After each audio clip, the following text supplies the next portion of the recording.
I was home one night, alone in the house while my parents and my brother were at my brother's baseball game. I wasn't into sports, so I decided to stay home and play video games. But as I sat in my quiet room, I began to hear faint knocks on the door downstairs. It was strange because we had a doorbell. I thought it might be just someone mistaking our house for someone else, but then I heard a knock on the back door as well. I made my way downstairs to investigate. I peeked through the window, but I couldn't see anything. I walked down the hall towards the back of the house, and when I reached the back door, I saw him.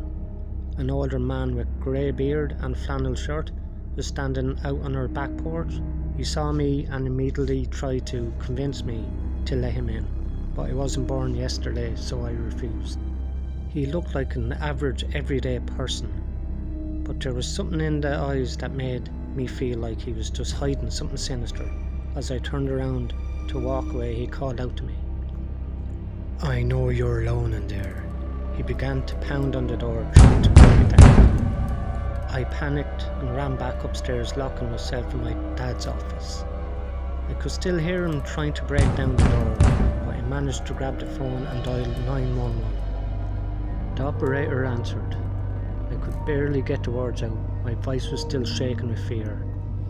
The man was still trying to break down the door. I could hear his grunts and the splintering of wood as he put his full weight into it. The police arrived quickly, but the man had already fled. My parents were relieved when they got home and heard what happened. They were scared for my safety, but grateful that I had managed to keep myself safe. The man was caught and arrested the next day. I knew I had narrowly escaped a dangerous situation, and it made me realise the danger that can come from the most unexpected places. I couldn't sleep that night. Every creak and groan of the house made me jump. I kept thinking about the man and how he tried to break into the house. I couldn't understand why he had targeted me and why he came to my place, but the police assured me that it was just a drifter, someone who was wandering the streets and picked my house at random. But something about that just didn't sit right with me. The next day I decided to do some investigation of my own. I did some digging on the attacker and found out that he had a criminal record, mostly petty crimes, but there were a few more serious offences. I knew that there was something to this man's attack. It felt too personal, too targeted. I started to search for news articles, looking for any connection between the man and my family. And that's when I found it. It was about a robbery of a local business. The man had been arrested for holding the store clerk at gunpoint. The store was only a few blocks from my house, and I found out that my mother was a witness in the attack. The realization hit me like a ton of bricks. This man had targeted my house because of my mother. He had recognized her and came to take revenge for being caught and arrested. I couldn't believe that my family had been put in such a dangerous situation because of a random act of violence a few years ago. I immediately called the police and shared my findings with them. They were shocked and promised to look into it further and provide us with any extra protection. But the damage had already been done. My family and I were left to deal with the aftermath of the attack. We were constantly looking over our shoulders, paranoid that the man would come back for us. My parents decided to install a security system, and we started to be more cautious about who we let into our home. We also started to carry pepper spray, and I put a panic button app on my phone. The incident left a deep impact on me.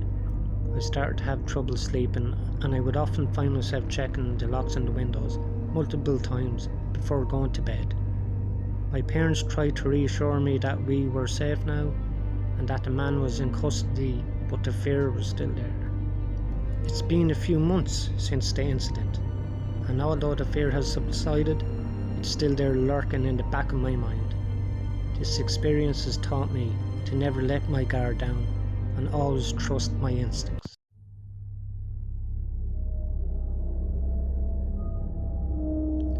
This is a short story, but it happened to me a few years back.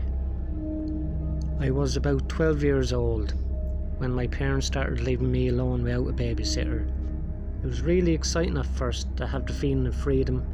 Something really scary happened that one time. My parents were out that one evening, and I was watching TV alone in the living room when I heard the phone ring. I picked it up, but there was no one there, just silence. As soon as I hung up the phone, I heard the doorbell ring. I slowly walked over to the door, but I wasn't going to answer it. I just wanted to check who was there. When I got there was nobody. Just then I heard the back window smash. I froze. After my initial shock wore off, I ran out the front door and down the street to my friend's house. Once I was safe, I called my parents and they called the police. My parents came home as soon as they could, but the police was already there.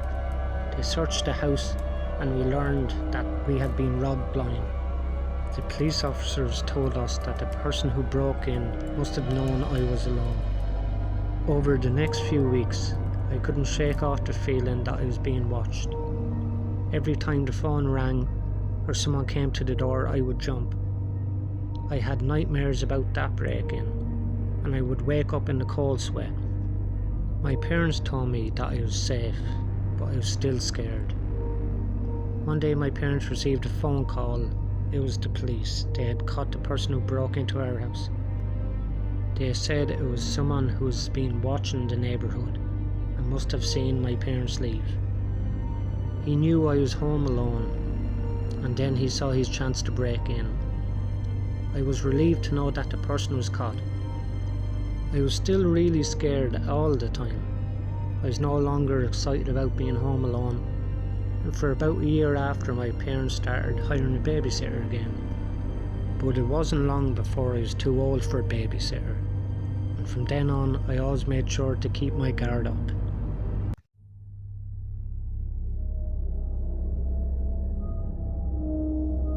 I never thought it would happen to me.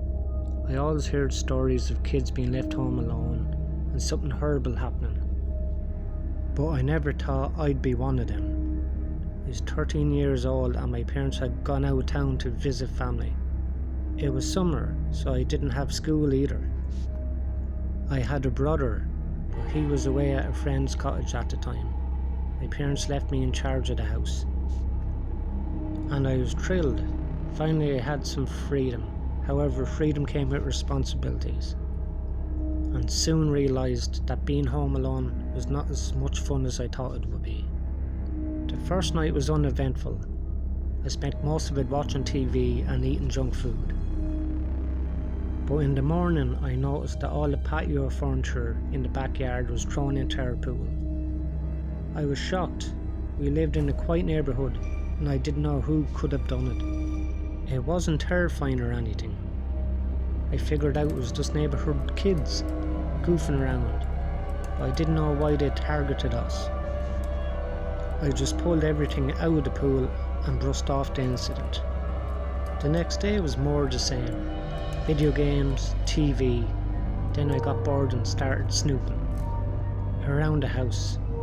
I went into my brother's room. My brother was 2 years older than me, and he always was getting into trouble. I poked around in his closet, curious to find what he was hiding. Cigarettes or something?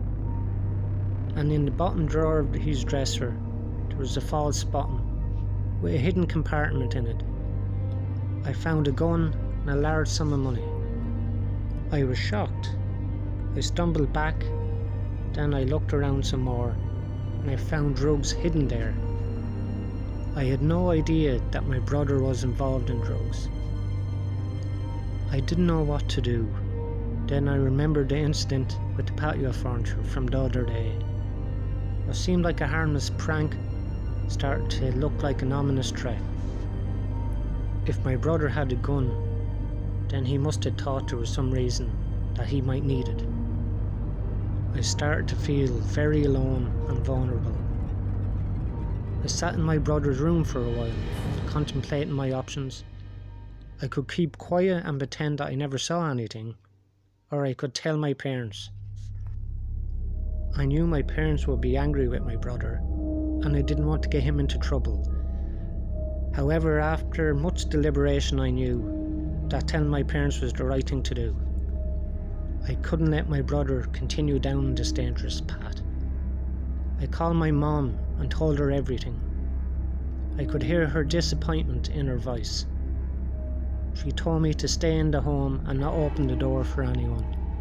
They were going to come home early and deal with my brother.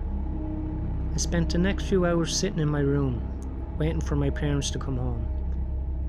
I was anxious and scared, but I knew I'd done the right thing. When my parents finally arrived home, they were furious. They called my brother and yelled at him over the phone, and they searched his room. They found the gun, the money, and drugs. My parents had no choice but to get the police involved, since he was under 18. He was considered a minor and avoided having a permanent criminal record. My brother was really mad at me, and he didn't talk to me for a long time. When he did, it was cold and distant. I felt guilty for getting him into trouble, but I knew I had done the right thing. He put me and the whole family into great danger because of what he did. I'm glad I told my parents. It was a difficult decision, but it was the right one. It's not always easy to do the right thing, but it was necessary in the end. My brother was able to turn his life around and spent a few months in a rehabilitation centre and came back a changed person. He is no longer involved in drugs. He's more focused on his studies. We were able to repair our relationship and became closer because of it. I believe he even understands why I did what I did.